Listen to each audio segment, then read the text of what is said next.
I feel like we should talk about how we got here, anyways. How we got Okay. to 2021 and still friends. Yeah. Okay, go ahead. Okay.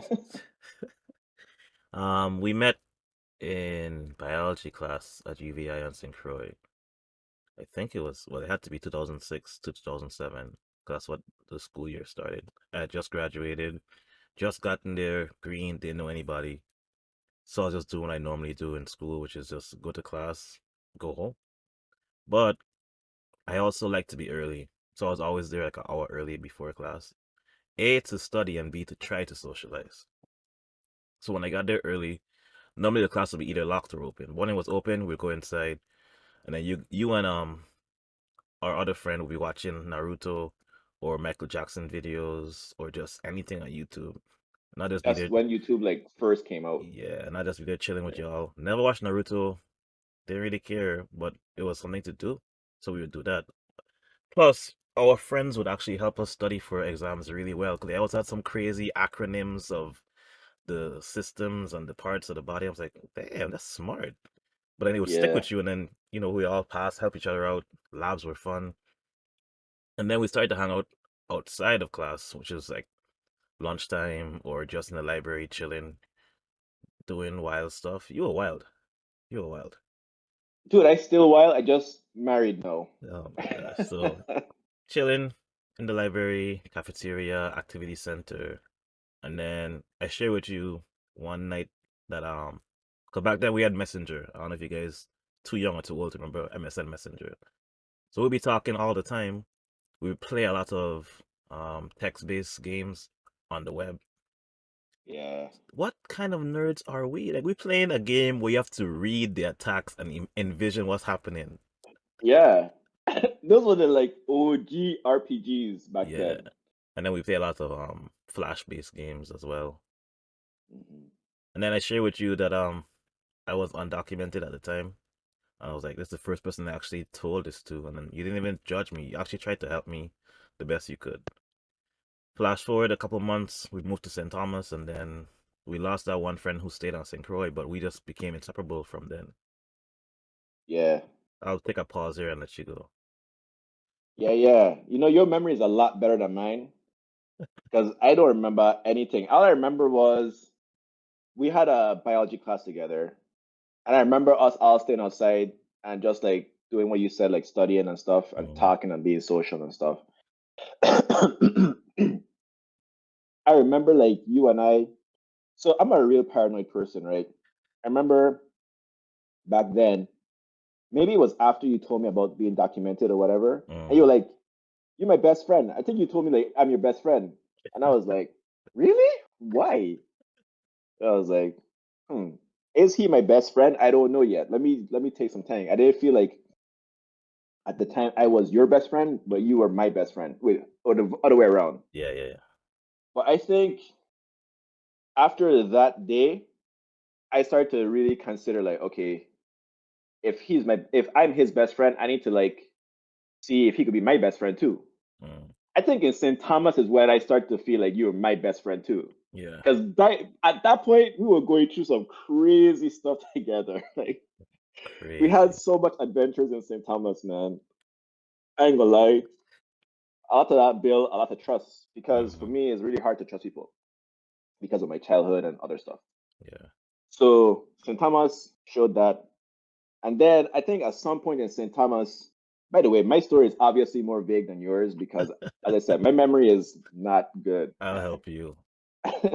In St. Thomas, I think that's when we start to like feel like brothers, and we start calling each other brother instead of like best friends. Yeah. And after that, I truly started to see you as my brother. It's like literally like family. Actually, Hmm. we used to go to people and say we're like Yep. brothers from a different mother or something like Yeah. that. We used to say a different way of that, but like the same sentiment So basically. brothers from a different mother and father. Yeah, yeah, yeah, yeah. So after St. Thomas, I moved to the States. At the time, I wanted to like just be somewhere new, I guess. I was also dating somebody, and it was kind of hard being long distance. So when I moved to the States to be with them and to take a year off from school, we kind of like stayed in contact a little bit, but we started to like drift apart. Mhm. So for like, I don't know how long I was living in the States, like 4 or 5 years, maybe 4 years, we weren't talking at all. Like we Yeah. would talk like here and there, like sporadically. Mhm. At that time, obviously, I still consider you my brother and still my best friend. But I was just like, well, we live far apart. He probably have like new friends that he like in person could interact with. So he Yeah. don't need me as much. So it's cool. Whenever he ready, I never felt like bad. I did feel a little jealous because I wish I was there, Yeah. but I never felt like jealous in like a negative way. Like I wish he wouldn't talk to those people or whatever. Like I only want him for myself kind of vibe. Yeah. But uh I will say though, like us talking those times, Mhm. but like, even though it was sporadic, helped me a lot because I didn't have no family. Me and the girl broke up, so I didn't have anybody at all, and I was really lonely. Mhm. But every time like we would catch up and stuff, it would like really like ignite. It would like get rid of the depression a little bit. So I would say like that was actually a good thing Yeah. back then, even though it wasn't as much as I would have liked, because in the end, it still come back. Like when you move to the States, now we just like act like it would never, like nothing ever changed. So Mhm. yeah, I feel like it's strange that we both went through, I would say, dark times alone, and we still kept to ourselves because that's just how we are. yeah, yeah. I remember one year I was living off. I had saved up some money. Mhm. I think I saved up like $12,000 or something. 12K? Yeah, It's a lot of money. yeah. Luckily, because the girl I was living with, she literally paid all the bills, and she was just like, "Save your money for school." Mm. Because we were talking about, well, she was trying to push for me to get married with her. And I felt like I wasn't ready yet because I was like, I don't have a good job. I was working at the time at a grocery store when her and I was dating, Mhm. in the meat department, packing up the meats. And I was like, this isn't a job I want to be married to someone with. Like, Yeah. and then she was in school to be an engineer. And actually she was done with school and she was working as an engineer. And I was like, this is bad. Like I'm a friggin' like loser and you're like an engineer. Like, why would you even want to get married to me? Like I had my Yeah. doubts. I felt like I wasn't ready yet. Mhm. But she kept pushing for it. She was like, I don't mind. Like, you know, i- i- if you love me, let's get married and stuff. Yeah. Anyway, in the end, we broke up because of, I don't know. I don't think as a guy I could get married to someone before I'm like, okay, I at least see the light at the end of the tunnel. You know what I mean? Yeah. So we broke up, which sucks because I mean, it didn't suck because to be honest, that relationship was kind of toxic, like overall. Yeah. Um, what was this story for? I forgot. I was trying to say that we went through dark times alone and we Oh kept yeah, we yeah, kept to yeah, yeah, ourselves. yeah, yeah, yeah, yeah, yeah. Shit. ADHD. Okay, so Oh anyway, man. um, so she allowed me to save up. Mhm. Then I moved out of where we were staying together, and I didn't have a job because at that point I went back to school. I had just started back at school, so I didn't have a job, and I was looking for a job, but Mhm. it was so hard because I didn't have any work experience. Never Yeah. worked Yeah. any time in my life except for that one time at the grocery store. Didn't even realize you needed a experience. Everybody say, go to school, get your degree, get a good job. Nobody ever mentioned you need experience as well. So I didn't know. Yeah. So here I am, no experience in anything, back in school, hoping that this time I could get some experience while in school Wild. and living off of $12,000. For a whole Jeez. year, I live off of that money. At the time, I started messing around with another girl. Mhm. Didn't even know I could apply for government assistance. So here I am struggling with this $12,000. Dude, I was down to like $1,000 That's by the time crazy. I got a job working at Subway. Mhm. Actually, I was down to less than. I think I could have paid my rent like two more times. And my rent Yeah. back then was like six something. Yeah. And I was like, okay, I could only pay my rent two more times. I would just take any job. I don't care. You know, I just don't want to sell my body. That's the only thing. Like I was like, I'm not gonna do that.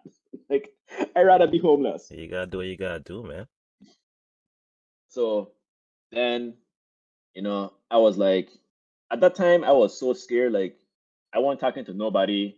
I didn't want to ask my mom for help. I didn't want to like put anybody like burden anybody. Hmm.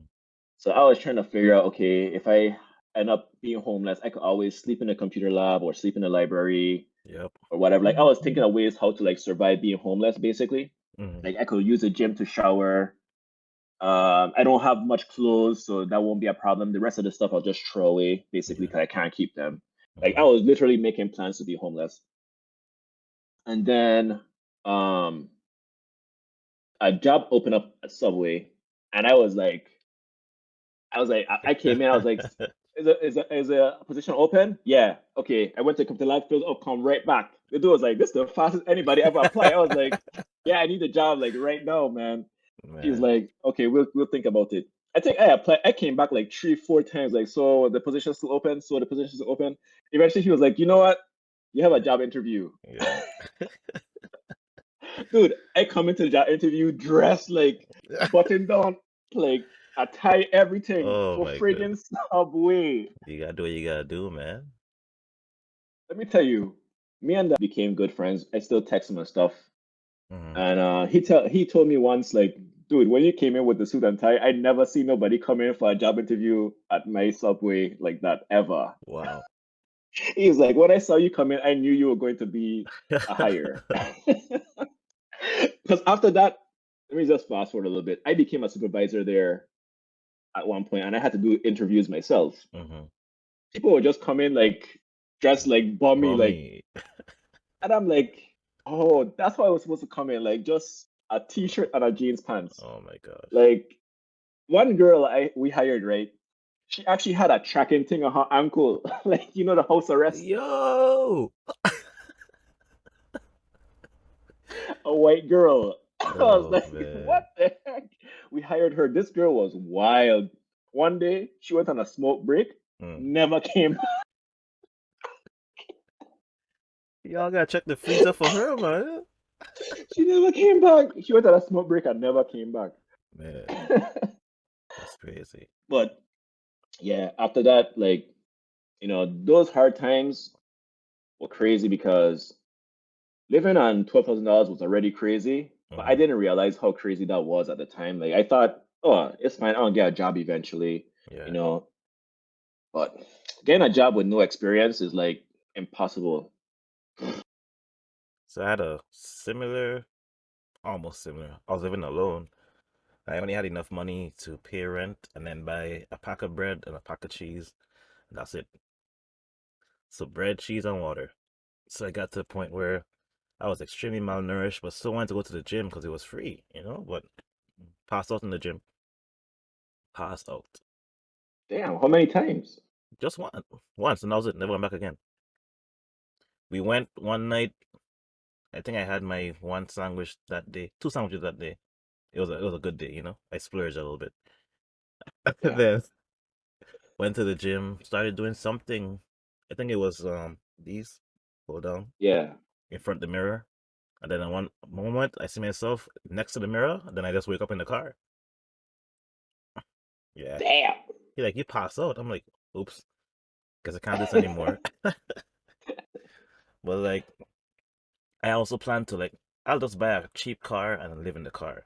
I could go to the beach and shower in the showers at the beach and live in my car.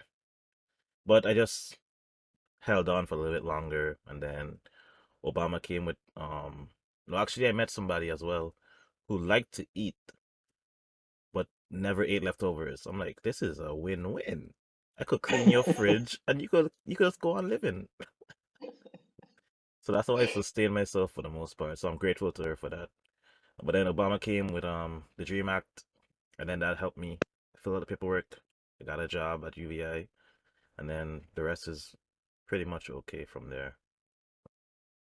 Yo, people say that Obama ain't do nothing for people, Hmm. and it's like, bruh, the Dream Act saves so much people lives. I could Yeah. imagine there are probably like several other stories similar to yours where people couldn't get a job because of their status Mm-hmm. or their lack of documentation. And it's like, is that fair though? Like, if you grew up in a country as a baby, you didn't have a choice, really. Your parents may or may not have dropped the ball, Mm-hmm. or they didn't have access to whatever they needed to do Yeah. it. Mm-hmm. And now you want to kick them out of the country to a place that they never grew up in and they have no way of understanding. Like, what if it's a Yeah. different language? Mm-hmm. You know what I mean? So That's I'm glad for that's Obama, yeah, man. that's scary, man. It is. Yeah. And then I look Mexican, so who knows if they kick me out the country? Oh man. I am Mexico struggling. Me the Stop, stop, stop. bread. Can I have some bread? But we took 3 years of Spanish in college, right? Not three Dude, years, 3 semesters at least. I am not good at learning new languages. Actually, I learn in German right now. Oh. Well, I was. My ADHD made me stop. Um, I took but 3 semesters of Spanish in college and I know nothing because I had nobody to talk to. yeah, I think when you're learning a new language, it's better to like immerse yourself. Yeah. Like make some friends who speak the language. Tell them only speak to me in the language, kind of vibe. That's what I'm doing now at work. Most of my employees are Hispanics. I'm like, I'm gonna learn. Okay.